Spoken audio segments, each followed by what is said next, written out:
Olá, bem-vindo ao programa dessa semana. No Autografando, nós vamos conversar com Marcos Piangers, jornalista, palestrante, escritor e que traz para o Teatro Fevale a palestra Uma Espiada no Futuro. Piangers, muito obrigada por esse momento aqui, esse bate-papo conosco. E eu gostaria de saber, já de início, o que a gente vai encontrar aí nessa espiada no futuro. Bom, obrigado de estar nesse ambiente tão especial. Eu me sinto realmente, de verdade, de coração, honrado de estar nesse palco, que é um palco que já recebeu tantas pessoas e tantos artistas. Enfim, eu mesmo já estive no teatro como como espectador e agora como subindo nesse palco é bem emocionante.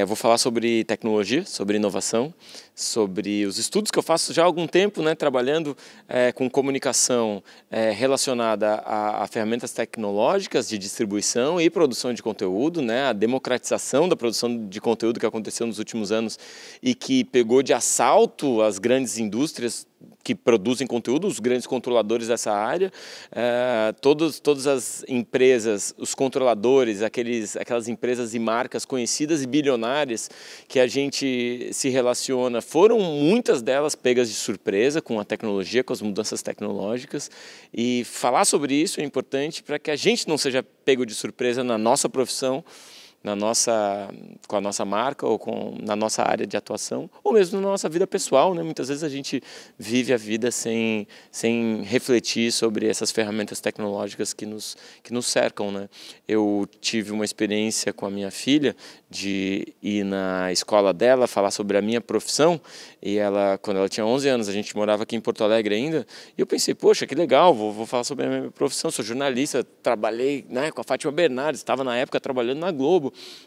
E eu cheguei lá e comecei a falar isso, e as crianças de 11 anos, nenhuma via Globo e nem sabiam quem era a Fátima. Então, naquele momento, fiquei tão impactado de perceber que as novas gerações têm outro referencial e têm outra relação com a produção de conteúdo, Então, acho que as pessoas, o mundo empresarial, as pessoas, como você disse, na vida, no dia a dia, elas estão preparadas para esse futuro, para esse universo de inovação e mundo conectado, que ele já se torna presente, mas o que elas vão encontrar um pouquinho ali na frente? Bom, a importância de ter reflexões nesse sentido é essa, preparar as pessoas para um futuro em que provavelmente as profissões vão ser transformadas, A gente está acostumado com profissões muito estanques, com poucas opções, que a gente faz vestibular, e a gente passa no vestibular, e a gente se forma, e aí se convencionou que no momento que você se forma, você para de estudar, se você vai para o mercado de trabalho,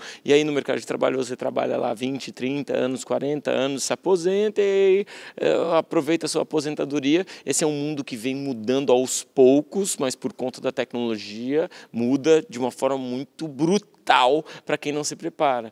A automação ela acontece e cada vez mais acontece com trabalhos que podem ser automatizados. Nesse sentido, a pessoa que não reflete sobre isso e não se prepara para esse futuro, um futuro em que você não para de estudar, que você está o tempo todo se qualificando, um futuro em que você presta atenção naquilo que pode ser disruptor, pode causar uma ruptura na sua profissão, na sua empresa, na sua marca. E, é claro, um futuro em que a gente provavelmente vai ter mais tecnologia ao redor e isso tem impacto nas nossas relações afetivas, emocionais, das nossas relações familiares. Piangers, você estava falando, tu é jornalista, tua formação é jornalismo, Atuou em rádio, em TV, enfim, trabalha nessa área. E de repente, não tão de repente talvez para ti, mas as pessoas se surpreendem aí com um novo rumo, que a tua carreira profissional toma, porque os teus números são surpreendentes, Vendagem de livros, palestras, visualizações das tuas redes sociais. Então, assim, em que momento tu percebeu que isso ia acontecer na tua vida mesmo e como que tu acabou se preparando para isso? Bom, vamos lá. Eu comecei a trabalhar com comunicação, desde muito cedo. Eu estava na faculdade ainda. E, como você disse, rádio, televisão, jornal e internet, muito internet, assim. Sempre foi o ambiente que eu me sentia mais confortável, porque eu percebia que era uma produção que você podia produzir, assim, era um ambiente que eu podia produzir conteúdo, testar esse conteúdo e distribuir esse conteúdo por minha conta, da forma como eu achava mais interessante. E quando a minha primeira filha nasceu, eu comecei a anotar tudo o que acontecia com a gente. E só 10 anos depois eu publiquei o livro. Então, nesse... 10 anos 10 escrevendo, anos anotando, observando, escrevendo, refletindo. exato. E aprendendo com ela, né, com a Anitta. E depois veio a Aurora, e também é um outro aprendizado, né? Quem tem filhos, mais de um, sabe que cada um tem o seu jeito. É incrível, você pode dar a mesma educação e eles meio que têm uma visão de mundo particular, né? E aprendi tanto com elas. A gente lançou o livro. Sinceramente, não esperava tudo o que aconteceu. Era um livro que falava da minha relação com elas e eu esperava que fosse apenas uma fotografia da nossa família, daquele momento em que a gente viveu junto, aquele tempo. Eu tinha convicção de que o livro não ia ter muita vendagem, mas Sério? encontrou um público. Olha, encontrou... muitos. Muitos públicos. Muitos, e especialmente, assim, acho que é a coisa mais legal, e que se fala pouco, né? Sem dúvida, os números são assim, me deixam também surpreendido. Mas a coisa mais legal é a transformação das pessoas. É as pessoas me escrevendo, dizendo, cara, isso me ajudou muito, isso mudou a minha vida, isso me aproximou da minha esposa, isso me aproximou dos meus filhos, isso me ajudou a ser um pai melhor. E quando eu recebo esse tipo de comentário, eu penso, beleza, é isso aí que é o importante, sabe? Às vezes a rede social, e eu por trabalhar com tecnologia sei bem disso, a rede social e as ferramentas tecnológicas, elas são construídas justamente para a gente se apegar à métrica, a gente se apegar a quantos milhões de pessoas foram impactados e quantos views e compartilhamentos.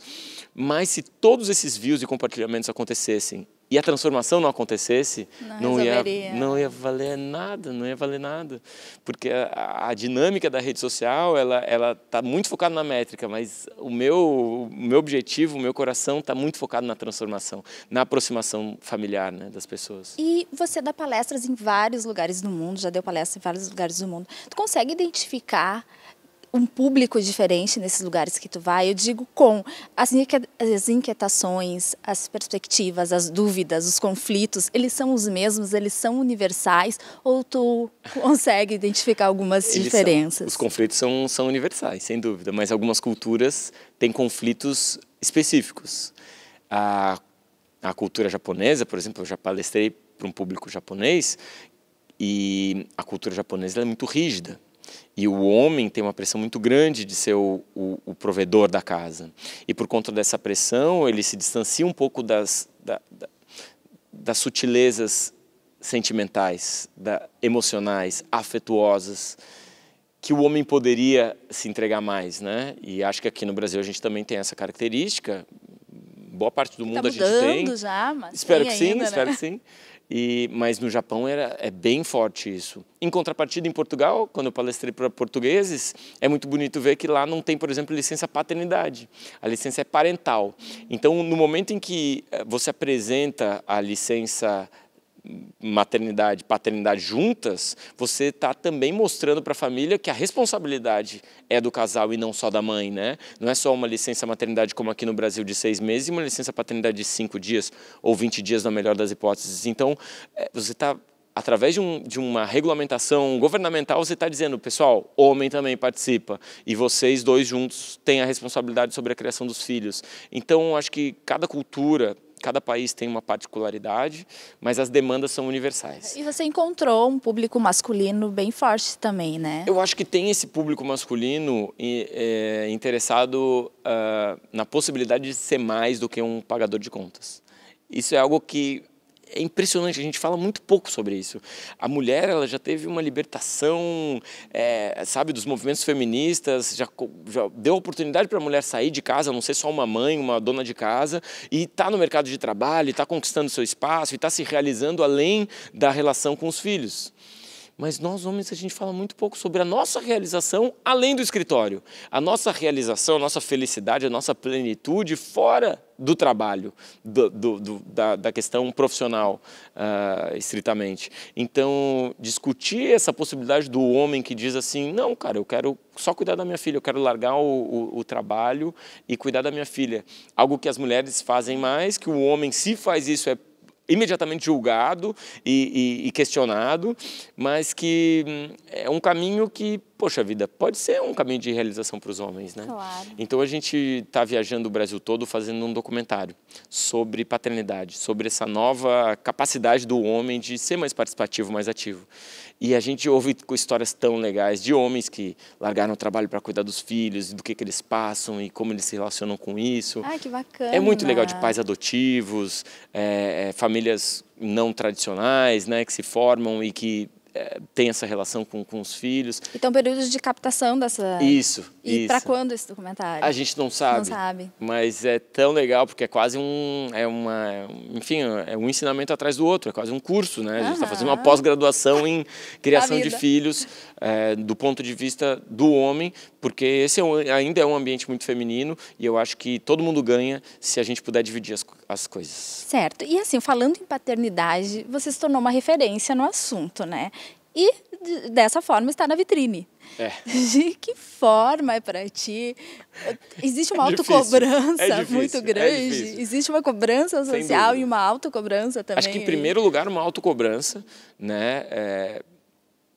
No momento que eu lanço um livro que vende tanto e que tantas pessoas me olham e que me escrevem dizendo você é minha referência de pai, eu digo, poxa, então eu tenho que realmente ser. Então, me aproximei de profissionais da área de educação, da área da psicologia, do tratamento com crianças, me aproximei de empresas que justamente estão pesquisando na ponta a primeira infância, como funciona toda a neurologia da criança nesses 5 primeiros anos, para entender e poder ajudar os pais. Me aproximei de advogados para poder ajudar pais que estão em processo de separação e mães que estão nessa questão. Então eu me aproximo de pessoas qualificadas para poder justamente ser essa referência que, sinceramente, lá quando eu lancei o livro eu não era e eu não tinha assim estofo, não tinha conteúdo para estar ajudando essas pessoas que hoje em dia me procuram tanto.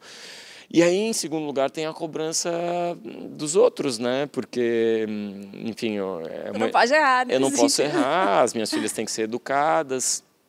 E aí tem um segundo ponto, porque a coisa mais importante para mim, eu tenho que sempre lembrar disso, é a minha relação com as minhas filhas e é o que elas são para elas mesmas, né? Ou seja, como elas se enxergam no lugar onde elas estão.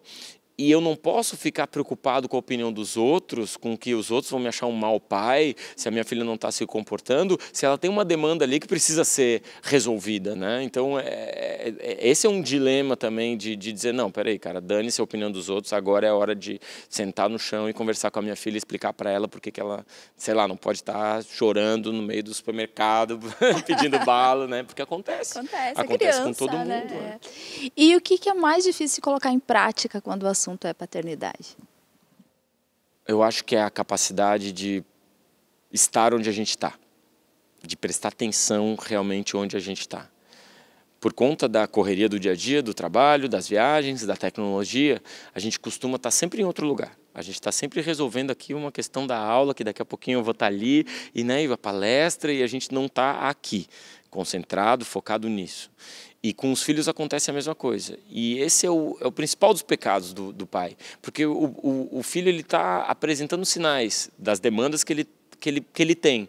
E o pai está no celular, ou está na correria, ou liga um WhatsApp, um YouTube, ou liga um Netflix e deixa o filho ali na frente da tecnologia para justamente se livrar um pouco e poder... E aí ele está perdendo a chance de justamente formar o filho em plenitude, né? De aproveitar aquele tempo que eles têm juntos para formar um filho com afeto e limites. Um ser humano completo, que tenha limites, que entenda o mundo ao redor, que respeite os outros e que também receba afeto e carinho e que continue tendo com o pai para o resto da vida um canal de comunicação. Então isso só se conquista com o tempo, com dedicação e com atenção.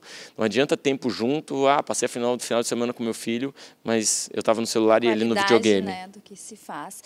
Piangeres, então, aí referência, como a gente falou em paternidade, um assunto paternidade, conexão, futuro, né, inovação, mas tu também tem uma sensibilidade, eu acho que tudo isso envolve muita sensibilidade também, tudo que tu toca, mas de partir para outros assuntos também. Tem alguns vídeos teus nas tuas redes, como E Não É Uma Tragédia, né, e O Poder do Eu Te Amo, que refletem muito isso. É um caminho também que tu pensa em seguir esse lado mais sentimental, assim, mais... mais de vida, assim, que toque, que faça que as pessoas se identifiquem, que faça referência aos sentimentos humanos? Bom, é engraçado, assim, porque, como eu disse, acho que a coisa mais importante é a transformação, né? Então, às vezes as pessoas me dizem assim, você achou um nicho de mercado, e eu digo, cara, na boa, não é um nicho, é uma coragem de abrir o coração. Não é fácil, não é uma tragédia, é um texto que eu escrevi para minha irmã. Minha irmã descobriu um câncer de mama e aí foi um texto para ela, dizendo assim, isso acontece. E acontece mesmo, todo dia alguém descobre um câncer, alguém é atropelado, todo dia, e a gente, é uma tragédia. Mas todo dia a gente tem as pequenas tragédias do dia a dia, que é não abraçar, não dizer eu te amo, não valorizar a vida em família, trocar uma experiência que a gente está ali vivendo, uma viagem, um pôr do sol, por uma bobagem, se estressar com alguém que a gente gosta, se separar muitas vezes. E essas são as pequenas tragédias do dia a dia e foi isso que eu quis dizer para minha irmã. E aí, quando eu publiquei isso, as pessoas se identificaram e começaram a se mandar pelo WhatsApp entre elas. Então, não tem aí um planejamento, sabe, de conteúdo, quem sabe ir por esse caminho. São emoções que eu tenho e que eu anoto e que depois eu desenvolvo e que eu aperto o botão publicar com muito medo das pessoas não entenderem.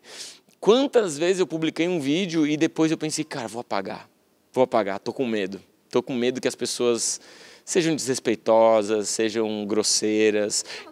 Eu estou me abrindo tanto, estou botando meu coração, estou falando da importância do eu te amo, estou falando sobre as minhas filhas, alguém pode comentar de uma forma tão malvada, e aí eu penso, vou apagar, não vou, daí eu vejo algum comentário legal, beleza, alguém está sendo tocado, alguém está se aproximando.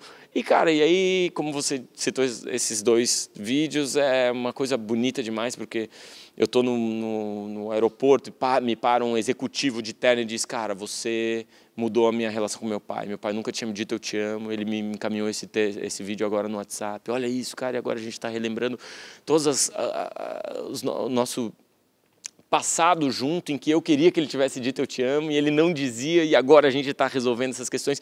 Então, essas histórias, assim, já para mim, que bom, velho. Sabe, eu acho que tem, sim, gente que vê aquilo e diz assim, putz, que coisa ridícula. E, num certo sentido, eu talvez, em algum momento da minha vida, olhasse aquele vídeo e diria, poxa, esse cara tá muito, sei lá, sentimentaloide. Ao mesmo tempo, essa é uma história que já pagou a conta, sabe? Já diz assim, beleza, mano, você acha que é sentimentaloide? Beleza, mas tem um cara que está mais perto do pai, tem um pai que está mais perto do filho, tem uma família que está mais unida.